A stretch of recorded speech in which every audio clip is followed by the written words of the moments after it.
एक घने जंगल में सुनहरे शेर का शासन हुआ करता था। उस सुनहरे शेर के शासन में जंगल के सभी जानवर बहुत खुश थे। सुनहरे शेर का एक बेटा था, सफेद शेर सिम्बा।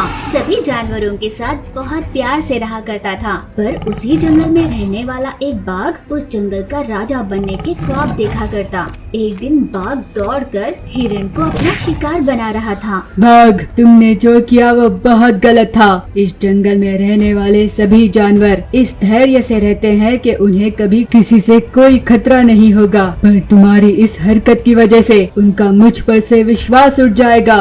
इसीलिए अगर मैंने तुम्हें बिना सजा दिए छोड़ दिया तो तुम ऐसी हरकत दोबारा कर सकते हो। इसीलिए मुझे तुम्हें सजा देनी ही होगी।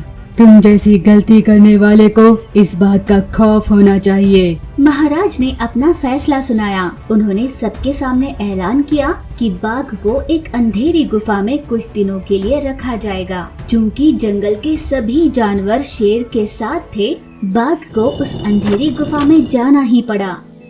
एक तो जहाँ मुझे होना चाहिए था उस जगह को तुमने ले लिया और अब तुमने मुझे सजा भी दे दी। एक बार मैं यहाँ से बाहर निकलूंगा। इस जंगल का राजा बनने के लिए अगर तुम्हें मौत के घाट भी उतारना पड़े तो मैं ये करूँगा। यूं बाघ ने मन ही मन सोचा। समय बीत रहा था।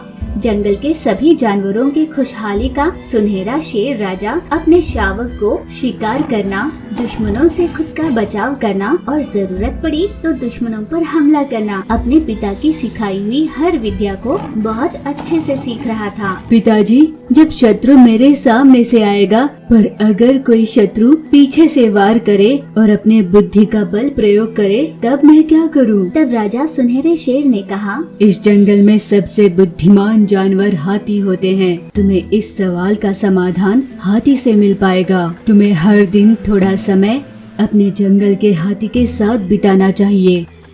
तुम में विवेकता अपने आप ही आ जाएगी।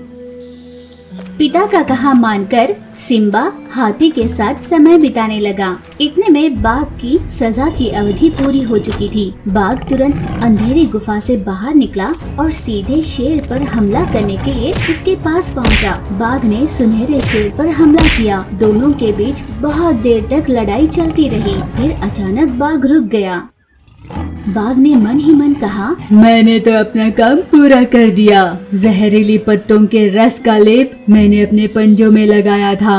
पंजों से वार कर उस जहर को मैंने तुम्हारे शरीर में पहुंचाया। अब तुम्हारे पास बहुत कम समय है। अब इस जंगल का राजा मैं ही बनूंगा। मैं भी देखता हूँ मेरे अलावा यहाँ राजा कौन बनेगा।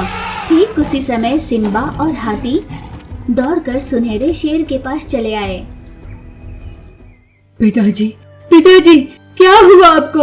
अपने पिता के पास खड़ा सिम्बा रो रहा था। सिम्बा, अब तुम्हारे पिताजी ज्यादा देर तक जिंदा नहीं रह पाएंगे। अब तक तो उसके आधे शरीर के अंदर जहर फैल गया होगा, पर उन जड़ी बूटी तक पहुंचने के लिए तुम्हें कई बाधाओं को पार करना पड़ेगा। चाहे ये मेरे लिए जितना भी मुश्किल हो, पर मैं पिताजी को बचाने के लिए कुछ भी कर जाऊंगा। समय गवाए बिना सिम्बा तुरंत जड़ी बूटी लाने उस दिशा में चल पड़ा। उस रास्ते में उसे 3 द्वार दिखाई दिए। उन तीनों द्वार के सामने चीता खड़े थे। मेरे पिता पड़ोस वाले जंगल के महाराज हैं। उनके शरीर में जहर के फैलाव की वजह से वो जिंदगी और मौत के बीच जूझ रहे हैं। आप तीनों में से उस जहर को बेअसर करने वाली जड़ी बूटी किसके पास है? मैं सुनहरा चीता हूँ। तुम्हें जितना भी सोना चाहिए तुम मुझसे ले सकते हो। तुम्हें जैसा सोना चाहिए वैसा तुम्हें मिलेगा। मेरा कहा मानो, तुम मेरे पास आ जाओ। चाहे जो भी तुम्हारे सामने आए तुम उनका सामना कर पाओगे। उस शक्ति को पाकर इन दोनों से युद्ध कर तुम्हें जो चाहिए वो तुम ले जाओ। मैं एक बूढ़ा चीता हूँ। मैं लड़ाई करने की ताकत नहीं रखता, पर हाँ, तुम्हें जिन जड़ी बूटियों की जरूरत है मैं उन तक पहुँचा दूंगा।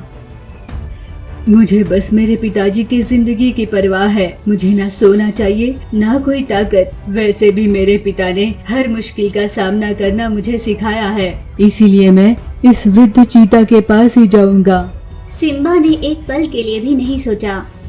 मुझे खाकर अपनी भूख मिटा लो, पर मेरे पिताजी को बचा लो। सिम्बा के ऐसा कहते ही वृद्ध चीता एक विशाल चीते में बदल गया। सिम्बा, तुमने अपने पिता की जान की रक्षा करने के लिए अपने जान की भी परवाह नहीं की। अगर तुम जैसा कोई प्राणी जीवित रहे तो साथ जानवरों का भला ही चाहेगा। जाओ, इस रास्ते से होते हुए तुम्हें जिन जड़ी बूटियों की जरूरत है वो लेकर आओ। तुम्हें हर किसी से लड़ पाने की ताकत और ऐश्वर्य प्राप्त होगा। उस विशाल चीता ने सिम्बा को अलौकिक शक्तियाँ दे दी। सिम्बा तुरंत जड़ी बूटियाँ ले आया। शेर राजा जैसे ही ठीक हो गए, उन्होंने और उनके बेटे सिम्बा ने मिलकर उस बाघ का अंत किया। अगर ये कहानी आपको अच्छी लगी तो हमारे चैनल को सब्सक्राइब कीजिए। Thank you for watching.